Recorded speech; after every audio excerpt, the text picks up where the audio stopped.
Mi nombre es Elizabeth Machuca y soy de El Salvador. A los 10 años llegué a los Estados Unidos. Mi niñez, tengo recuerdos bonitos, pero también tengo recuerdos no muy bonitos. Y vivimos en una extrema pobreza con mi familia, pero luego las cosas cambiaron al llegar a este país. Bueno, de niña recuerdo que vivimos algo muy difícil y vienen a memoria, es la casa donde estuvimos viviendo un tiempo, donde las paredes eran de cartón y la otra mitad de la casa era de paredes de plástico y la cama era de periódicos, de cartones. Esa era la almohada donde nos acostábamos. No había otra manera de sobrevivir mejor que esa. Recuerdo que a los 17 años me diagnosticaron cáncer por primera vez. Estaba muy joven, a los 16, 17 años. Pero me hicieron una biopsia, cual fue extraído y no pasó a más. No hubieron quimioterapias, todo quedó normal. Luego a los 28 años regresó el cáncer de nuevo por segunda vez y fue un cáncer muy agresivo.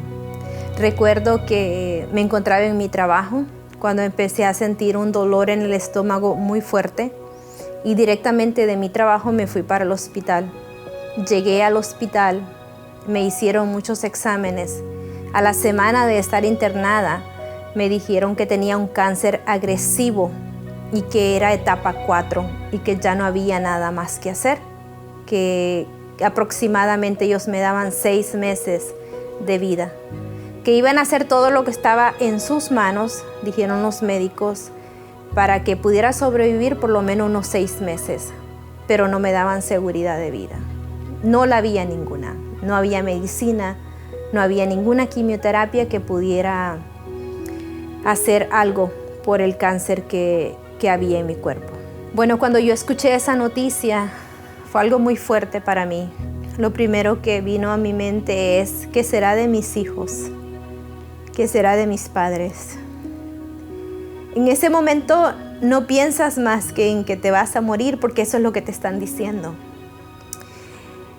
Como mujer me sentí muy triste, me sentí, digamos que no había terminado el trabajo como madre de crecer a mis hijos, de verlos graduarse, casar, tener sus hijos.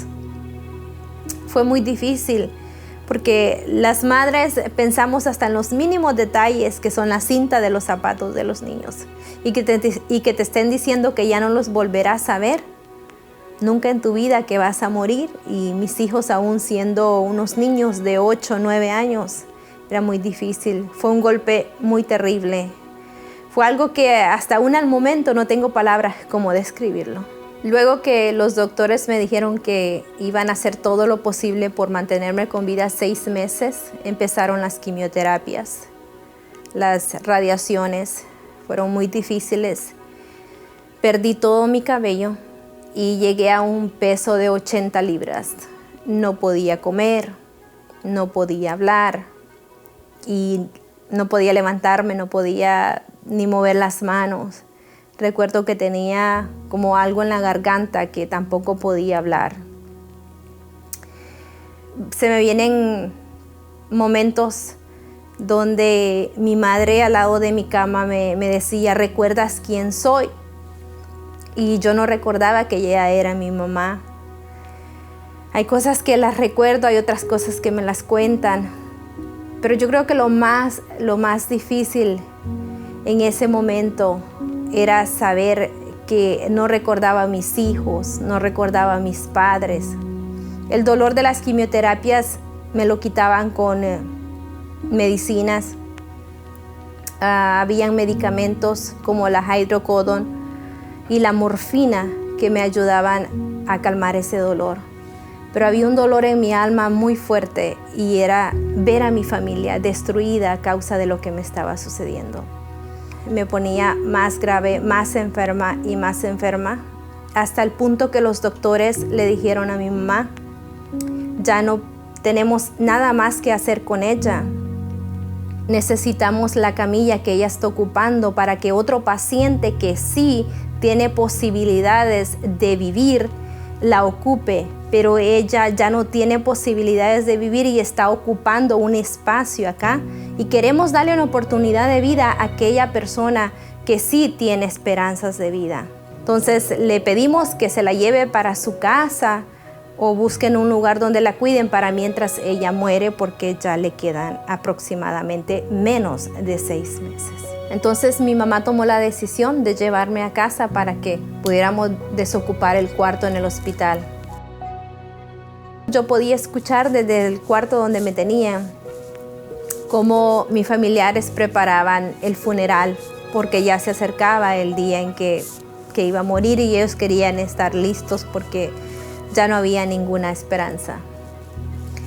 Pero luego, con el tiempo, pasaron 2 meses y yo empecé a pedir agua, y no hablaba de primero, no pedía comida, nada, no, que me daban de comer. Luego yo empecé a pedir agua, empecé a pedir comida, y era como un mejoramiento. Mis huesos empezaron a tomar fuerzas, y mi mamá llamó a los doctores, llamó a la clínica y les dijo, mi hija está empezando a pedir agua. Y les dice, eso es normal, pero de que ella va a morir, va a morir. Pero luego, que mientras más se acercaba el día, la fecha que los doctores habían dado, el mes que yo iba a morir, los 6 meses, yo empecé a tener, vamos a decir, como una relación más cerca con Dios. Y le pregunté, ¿por qué a mí? Es una pregunta que no la debemos de hacer, pero en esos momentos de aflicción viene a nuestra mente y es inevitable. Y le dije, Señor, yo quiero ver a mis hijos crecer, quiero ver a mis hijos graduarse, quiero ver a mis hijos tener sus familias, quiero ver a mis hijos felices. Y recuerdo que vino a memoria un versículo de la Biblia que dice, deleítate a sí mismo en Jehová y Él concederá las peticiones de tu corazón.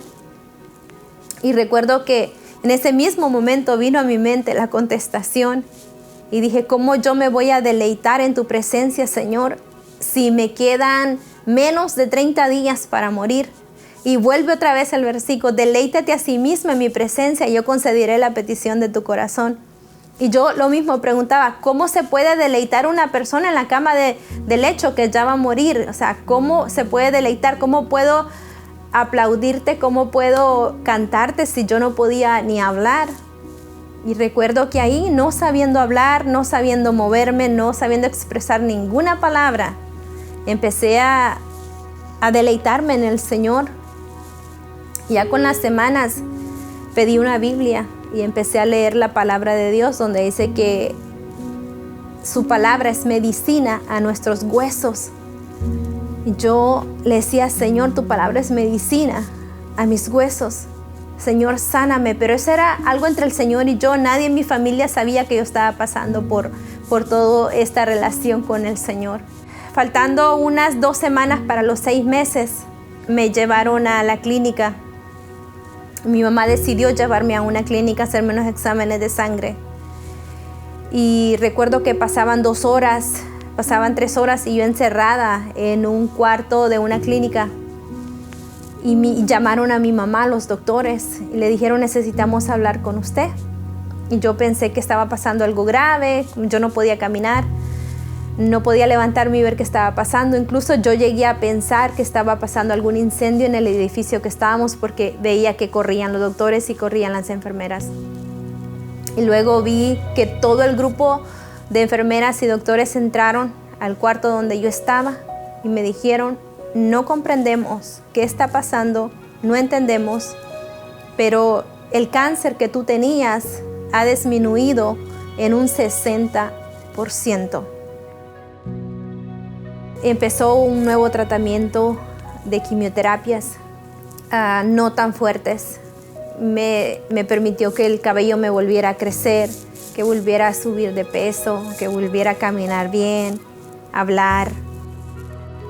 Y muchas cosas volvieron a lo normal. Si yo tuviera que que volver a repetir algo de todo ese calvario que viví, yo volvería a repetir esa adoración genuina que se hace en una cama de hospital.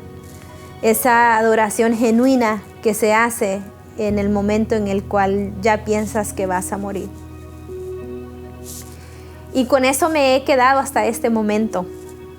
Me he quedado con recuerdos, con cicatrices de las quimioterapias, con cicatrices de tantas operaciones. Pero me he quedado con esa bella experiencia de saber qué es adorar al Señor en plena tribulación. Hoy mi vida ha cambiado a mucho mejor.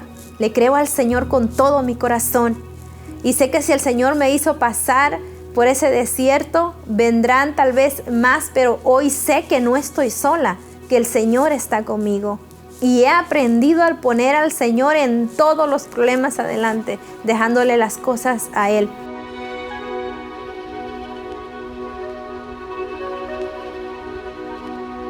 Han pasado 6 años ya de haber sobrevivido al cáncer. Y tú que me estás viendo en este momento, quiero decirte que los doctores en aquellos tiempos me dieron una palabra de que iba a morir, una palabra de aflicción, una palabra de no retorno. Pero el Señor a través de su palabra me mostró palabras de vida y de vida eterna. Y yo te animo a ti que estás pasando por algún momento difícil. Puede ser que no sea cáncer, puede ser que sea algo menor o puede ser que sea algo mayor que el cáncer. Pero si piensas que no le encuentras salida al problema, a lo que estás pasando, a la tribulación, por el desierto que estás pasando, quiero que confíes en el Señor. Créeme lo que te dice alguien que ya pasó por momentos muy difíciles. Confía en el Señor. El Señor algo hará en ti. El Señor obrará a tu favor. El Señor hará las cosas conforme su voluntad. Él tiene pensamientos de bien para nosotros y no de mal. Si es que lo que sea que estés pasando, yo te invito a que le creas al Señor con todo tu corazón y que como yo en aquel hecho te deleites en su presencia y le des gracias por el momento en el que estás viviendo y por las bendiciones que vienen. No me alcanzaría la vida para agradecer a mis padres, a mi madre, a mi papá, a mis hermanos, a mis cuñados, primos, tías, sobrinos que estuvieron a mi lado. Estuvieron siempre ahí. Nunca voy a olvidar a mi madre que dejó su trabajo para cuidarme. Nunca voy a olvidar a mi hermana que me bañaba, a mis sobrinos que oraban por mí, a mi cuñado que iba a visitarme al hospital y llevaba las peticiones a la iglesia donde él se congrega. No voy a olvidar a mi cuñado que pedía oración, a el país de Guatemala, que ahí es donde vive su mamá. No voy a olvidar a mis sobrinos que pedían oraciones. Ellos fueron esas personas, esos ángeles que Dios puso en mi vida para que estuvieran conmigo y no me sintiera sola. A mi familia les digo hoy que los amo con todo mi corazón y que gracias por estar conmigo en ese momento y por aún seguir estando conmigo. He tenido la oportunidad de compartir este testimonio tan grande que Dios ha hecho en mi vida con varias personas. Pero hoy que tú por primera vez lo estás escuchando, quiero motivarte a que sigas adelante. Si en este momento tú me estás viendo y te encuentras en una cama de un hospital y los doctores te han dicho que no hay nada más que hacer, recuérdate que la última palabra la tiene el Señor en tu vida. Soy Elizabeth Machuca, sobreviviente de cáncer, y cada día sigo experimentando los milagros de Dios en mi vida. Que Dios te bendiga.